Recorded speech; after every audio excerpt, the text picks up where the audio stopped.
ওর স্বপ্ন হলো লেগুনার ড্রাইভার হবে, ও হয়ে গেছে হলো উপদেষ্টা। এই 40 বছর জাতীয় পার্টি যত ক্রাইম করছে তার চেয়ে বেশি ক্রাইম এই 6 মাসে এনসিপি করছে। ফাঁকা মাঠে গোল দেওয়ার একটা ধান্দা চাই। নির্বাচন তো ভালো লাগতেছে না, কেউ নিয়ে যায় কোলে করে যদি ক্ষমতায় একটু বসায় দিত তাহলে বেশি আরাম হইতো। বিয়ের প্রোগ্রামে গিয়ে মব সৃষ্টি করতেছে টাকার জন্য। আমি জাতীয় পার্টিকে কখনো মব করতে দেখি নাই, কখনো চাঁদাবাজি করতে দেখি নাই, অথবা গুলশানে গিয়ে এরা যেভাবে করছে, ওই যে অপু টপুয়াটা গিয়ে করলো না, চাঁদাবাজি করতে গিয়ে ধরা খেলো, গ্রেপ্তার হলো, আসিফ মাহমুদের নাম আসলো, পরে হাসের গল্প শোনায় দিল।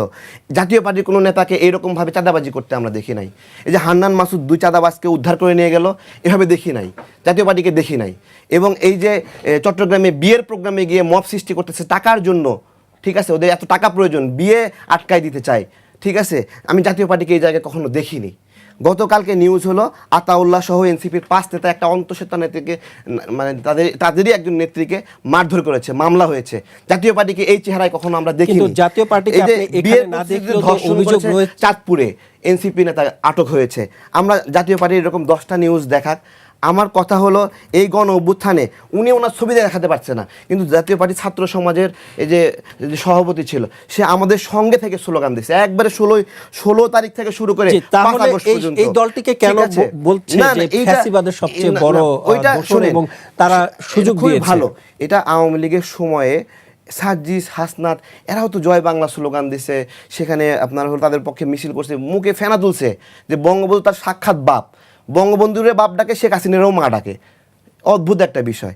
তো এই যাদের ক্যারেক্টার, তারা আসে অন্য রাজনৈতিক প্রক্রিয়াগুলোকে থামাই দিতে চায়। কেন থামাই দিতে চায়? কারণ তারা একটা ফ্রি ফিল চায়, সেখানে তারা তাদের মতো করে মানে ফাঁকা মাঠে গোল দেওয়ার একটা ধান্দা চায়। নির্বাচন তো ভালো লাগতেছে না, কেউ নিয়ে যায় কোলে করে যদি ক্ষমতায় একটু বসায় দিত তাহলে বেশি আরাম হইতো।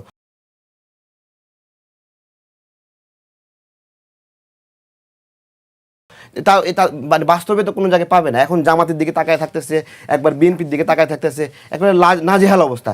এই এনসিপির তো এখন থেকে 6 মাস আগে এরকম ছিল না, এখন থেকে 8 মাস আগে তো এরকম ছিল না।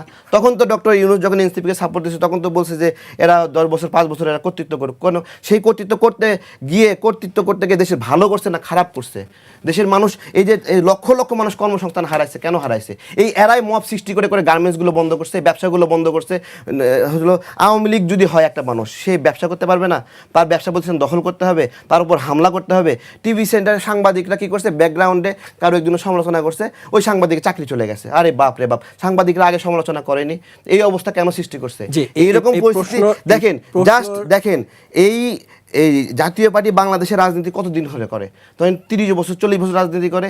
এই 40 বছর জাতীয় পার্টি যত ক্রাইম করছে তার চেয়ে বেশি ক্রাইম এই 6 মাসে এনসিপি করছে। তার চেয়ে বেশি আমরা দেশের মানুষ এই যুবকদেরকে বিশ্বাস করছে, সেই দেশের মানুষের যুবকদের উপর যে আস্থা রাখলো, সেই আস্থা রাখতে পারছে? হ্যাঁ, ও খাইতে পারে না, ওর স্বপ্ন হলো লেগুনার ড্রাইভার হবে, ও হয়ে গেছে হলো উপদেষ্টা। তাহলে ও উপদেষ্টা হয়ে কি করতেছে? এই যে নাগরিক কমিটি এজাজকে নিয়োগ দিছে নাকি প্রশাসক হিসেবে, সেই এজাজ কি করছে? তার নামে দুদকে এখন মামলা চলে। ওরা এখন দায়িত্ব পায় কি করলো? সারাক্ষণ সচিব বলা যায়, এই যে ওর নাম কি, গাজী সালাউদ্দিন, 300 কোটি টাকার কেলেঙ্কারি বের হয়ে গেছে, দুদকে তার ইনারি লক করে দিচ্ছে। ওরা খাইতে পারে না। আসিফের হলো ওই পিএস, ওর নাম কি যেন, তোফায়েল কি জন্য নাম ভুলে গেছি, হের এনারি লক করে দিয়েছে দুদক। তাহলে এই যাদের অবস্থা, অল্পদিন দায়িত্ব পাইয়ে লোভ সামলাতে পারলো না, তারা অন্যান্য রাজনৈতিক দলের মানদণ্ড মাপে তারা আন্দোলনে ছিল কি ছিল না এইসব গোনাগনি করতেছে। আরে ভাই, আন্দোলনে এই 24-এর গণ অভ্যুত্থানে আত্মসমর্পণ করছিল, আত্মসমর্পণ করার পরে সেই আন্দোলন রিস্টোর করছি আমরা রিস্টোর করছি। এবার আসেন যে জাতীয় পার্টির এরশাদ সাহেব কি হয়েছে, যে সে বেইমানি করছে দেশের সাথে, আওয়ামী লীগের সংখ্যায় যে নির্বাচন করছে। ঘটনা কি, যে এরশাদ সাহেবকে সিএমএইচে নিয়ে যায় জিম্মি করছে অসুস্থ অবস্থায়, তাকে নির্বাচনে অংশগ্রহণ করাইছে, তাই তো? অসুস্থ অবস্থায় একটা মানুষকে জিম্মি করে নির্বাচনে নিয়ে গেছে, খুব ভালো কথা। এই আসিফ নাহিদদেরকে যখন ডিবি কার্যালয়ে নিয়ে গেছে, তখন ওরা আত্মসমর্পণ করে ওই একই স্টাইলে বলে নাই আন্দোলন বন্ধ করেন।